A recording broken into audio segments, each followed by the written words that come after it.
Okay, well, thank you for filling out your sleep diaries. What I wanted to talk to you about today is something called sleep efficiency training. And the purpose of this training is to consolidate your sleep so that you're sleeping more in one solid block rather than broken blocks throughout the night. So based on your sleep diaries that you filled out, I'm going to draw your typical schedule and you can tell me if it looks correct. But what we see is that you're going to bed around 11 p.m. on average. And it looks like you're getting out of bed at 7 a.m. on average. However, it takes you a long time. It takes you about an hour to fall asleep. You sleep through the night and then have several awakenings across the night. And so we see that you have some holes or gaps in your sleep. When we add up all the time that you're actually sleeping, we see that you get about 5 hours of total sleep time, TST. And that's based on our calculations. Overall, you're spending 8 hours in the bed. So time in bed is 8 hours. Now we want to get an idea of how much you're actually sleeping given the time that you're in bed. And if we calculate what's called a sleep efficiency, we get 63%, which means that 63% of the night you're sleeping. The rest of the night you might be staring at the ceiling, having difficulty sleeping. So, a lot of times what people will do is they will try harder to sleep. In this case, we're going to use your same sleep schedule of getting up at 7 a.m., but consider what you might do on some nights, which might be going to bed earlier. Going to bed earlier is a common practice with people who struggle with sleep.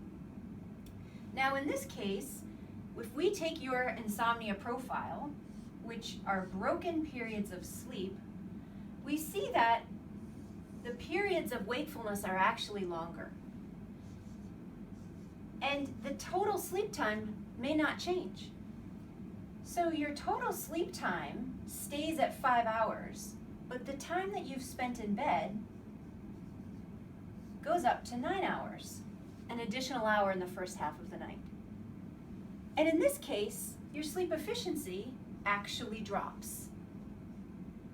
Now, the point here is that when we spend a lot of time in bed, holes start forming in our sleep.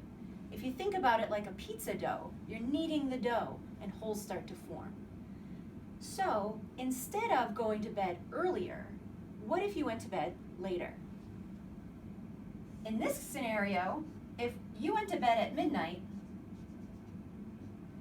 and you got up at 7, which is your typical wake time, this is pushing the blocks closer together. We're not seeing that you're sleeping longer at first. Total sleep time stays the same, but your time in bed drops down. And it drops down to 7 hours instead of the 9 hours. And what we see happening is that your sleep efficiency increases to 71%. So with sleep efficiency training, our goal is to increase the quality of your sleep first and then the quantity. So what we want to do is we want to take this number of hours that you're actually sleeping and assign that number of hours for you to stay in bed. And we'll talk about what time that will be at the end of this session. But what I want to do first is talk about when will you dedicate that 5 hours of sleep each day. So if I were to just kind of plot this out for you on a 24-hour clock, let's decide on a time that you're going to dedicate to sleep 7 days a week. So for example, we might have you wake up at 6 and go to bed at 1 a.m. Now that's quite a change from what you're probably used to, but we want to increase your sleep drive so that you're sleepy enough to sleep through the night. So in addition to sleep efficiency training, I want to give you 3 recommendations. One is called the 15-minute rule. The 15-minute rule means if you get into bed and you're not asleep yet, in about 15 or 20 minutes, I want you to get out of bed and go do something else. And you do something else until you feel very sleepy. And when you feel very sleepy, you return to the bed and try to sleep again. If it happens again throughout the night and you're not sleeping through the night, get up and go somewhere else. Also at the end of this session, we're going to talk to you about things that you can do while you're awake that are quiet but of interest to you. So this is my first recommendation. My second recommendation is what you're doing in your new time that you're going to be awake, because as I mentioned, this is going to be different for you. What I'd like you to do is have a wind down time. Winding down is a transition from the day into the night, and it typically requires putting work-related activities away, no distressing phone conversations, and dim lights. Dim lights helps your circadian system. And third, I'd like you to set your alarm every day at the same time. So if you're going to wake up at 6, I want 6 a.m., feet on the floor, and you're awake. I'd also like you to consider getting bright light. That's an image of the sun.